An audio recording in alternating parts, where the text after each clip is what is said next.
జై భవాని, అందరికీ నమస్కారం. ఈ నవరాత్రి పూజలు అంటే నవరాత్రిలో చేసినట్టుగా కుదరదు.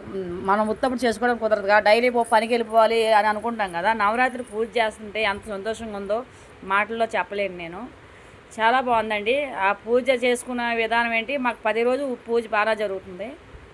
చాలా బాగుందండి. పూజ మట్టి బాగా చేసుకుంటున్నాం. తర్వాత అవన్నీ నేను కర్రీస్ అన్నీ వండుతుందని చెప్పి మా అమ్మాయి నేను అన్నీ చిరా చేసి అని చెప్పి మా అమ్మాయి వచ్చి ఆవిడ సర్దుకుంటుంది. ఆగమంటే కోపం వచ్చి పక్క వెళ్ళిపోయింది ఆవిడ. ఇవాళ దొండకాయ ఫ్రై పొద్దున పెట్టలే కాబట్టి ఇప్పుడు చేసి పెట్టాను దొండకాయ ఫ్రై. చూడండి, దొండకాయ ఫ్రై చేసుకునే విధానం కూడా 4-5 రకాల ఫ్రైలు చేసుకోవచ్చు. మామూలుగా అమ్మవారికి ఉండే పొద్దునపూట నైవేద్యం పెట్టి మేము సాల్ట్ అవి ఉప్పు ఏం చూడకూడదు అనమాట. కారం కానీ ఏమి చూడకూడదు, అవి చూడకుండా పెట్టాలన్నమాట. నేను అలాగే చేశాను. చేసిన తర్వాత మా మాతలు బాగా తిన్నారు. చాలా బాగుంది మాత, సూపర్గా ఉందని చెప్పారు. పక్కన ఇంకో మాత కూడా మా దగ్గర తింటుందని చెప్పాను కదా, ఆ మాత కూడా చాలా బాగా వండారు అని అన్నారు.